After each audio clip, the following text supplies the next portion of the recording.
sa place. Et on le rappelle, Vahid Halilhodžić n'a pas encore son 11 de départ. Bonne sortie algérienne pour Djabou, la frappe de Djabou, la première de la partie. Ça passe large. Initiative de la part du joueur qui évolue dans le championnat tunisien. Pas de position de hors-jeu de Marika. Kadamouro pris par le capitaine roumain qui va se présenter face à Raïs Mboli. Pas de faute de Monsieur Anil, c'est relevé Marika, le mauvais renvoi. Tanaz la frappe. Oh, ça commence à être très gentil. C'est pas mal non plus.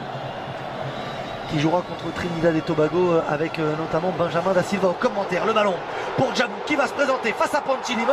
La faute, Monsieur Ani ne siffle pas. A commencé la seconde période. Vahid Halilhodžić a dit qu'il était prêt pour jouer 45 minutes. On termine cette occasion avec Djabou derrière la jambe, le râteau, le passement de jambe. Djabou le centre, Panchilimon, le ballon relâché.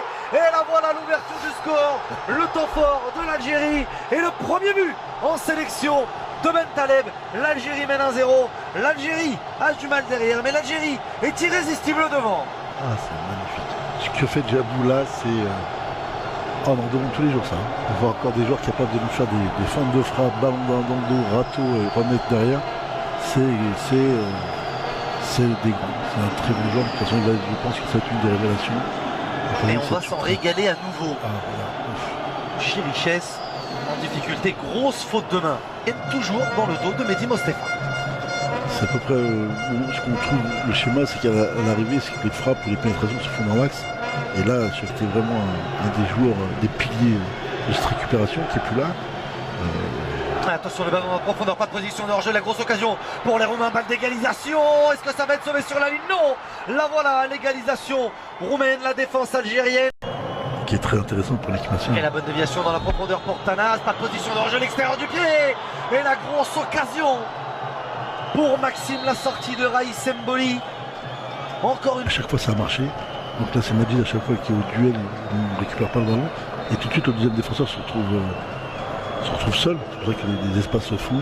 Et regardez, et ça c'est important parce que le match est arrêté. 43e minute de jeu, il avait prévenu Goulam. La glissade de Djabou, le revoilà servi. Lui est capable de fulgurance et de gourmandise. Le centre deuxième poteau, la tête de Soudani. Taider. Là c'est sûr qu'il sera beaucoup plus appliqué. Le crochet de Safir Taider, le Milanais. Fegouli, le centre de Fegouli, la reprise de Bentaleb, presque pour son doublé. Et encore une fois, l'Algérie a posé son jeu. Encore une fois, l'Algérie a été dangereuse. Comme quoi. Ça passera par là. C'est que l'équipe humaine attaque carrément notre défense dans l'axe. Elle combine dans l'axe. Et ça se joue à très peu de choses pour que ça passe. Et logiquement, dans l'axe, c'est là qu'on doit être très très très costaud. On est obligé à jouer dans les extérieurs, à sortir sur les côtés. Vous avez entendu la clameur, c'est le premier petit pont du match. Ah, ça laisse personne. Oui, j'ai reconnu tout de suite, Nasser. Ça pour le coup, j'ai pas de souci de vue avec ce genre de choses, même si là on va regarder ce qui se passe dans l'axe. C'est l'égalisation, non. Le but du 2-1 pour Hilal Soudani. C'est parti d'un petit pont de Djabou. Et comme un symbole, l'Algérie a réussi encore une fois à imposer son jeu. On est allé au bout de cette action. On a trouvé l'intervalle un petit peu avec de la réussite. Le voilà. Le but du 2-1, c'est Soudani en pointe qui vient marquer les esprits et qui vient marquer ce but. C'est une très belle chose. On l'a dit, on le redit depuis tout à l'heure, c'est qu'à partir du moment où l'équipe arrive à amener le ballon un peu plus haut et à faire jouer un petit peu plus ses milieux, à trouver toute la profondeur, c'est aussi du talent, c'est aussi des garçons qui osent aller au but. Et c'est toujours ça, tu vois bien quand ça va et la vitesse que les joueurs viennent au but. Et Soudani, ça marque super bien. Tout à l'heure, il était buteur Bentaleb parce qu'il est allé dans la surface de réparation adverse. Là, c'est Taider qui vient dans la surface de réparation roumaine et qui vient offrir ce caviar à Hilal Soudani. Il reprend ce ballon du pied gauche sous la transversale. Ça fait 2-1 pour l'Algérie.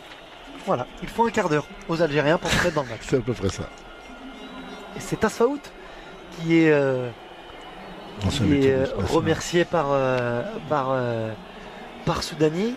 Il s'occupe des attaquants, Tasfaout, que vous connaissez bien. J'ai entendu, oui, bien sûr, je l'ai vu avec moi en sélection. C'est un très très bon buteur, surtout en équipe nationale. Et j'espère, il y a des supporters qui étaient très très heureux et qui sont rentrés sur... Maxime. Quand même le souci quand même de voir cette équipe roumaine attaquer systématiquement l'axe de nous. Et c'est pas long. Le contre algérien avec Fegouli qui offre ce ballon, la balle du 3-1 pour Soudani, le superbe arrêt.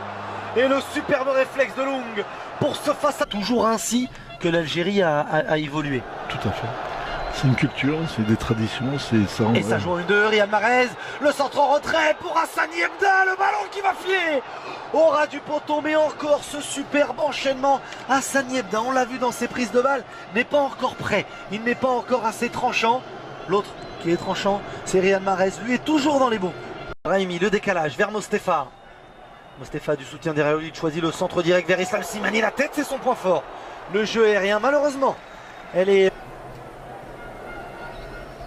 Et il y aura 4 minutes de temps additionnel minimum. Il en reste plus de 2 au moment où Islam Slimani se présente seul face à Sylviou Long. C'est totalement manqué. Avec Mahrez, l'appel de Goulam, le changement d'aile de Riyad Mahrez, peut-être en une touche de balle. Yacine Brahimi qui préfère contrôler dans la surface de réparation. Les gris-gris de Yacine Brahimi, il a 2 joueurs face à lui. Maxime dans son dos, on préfère choisir la solution en retrait. Le centre de Rafik Ali chez la tête. Encore une fois d'Islam Slimani, ça passe à côté.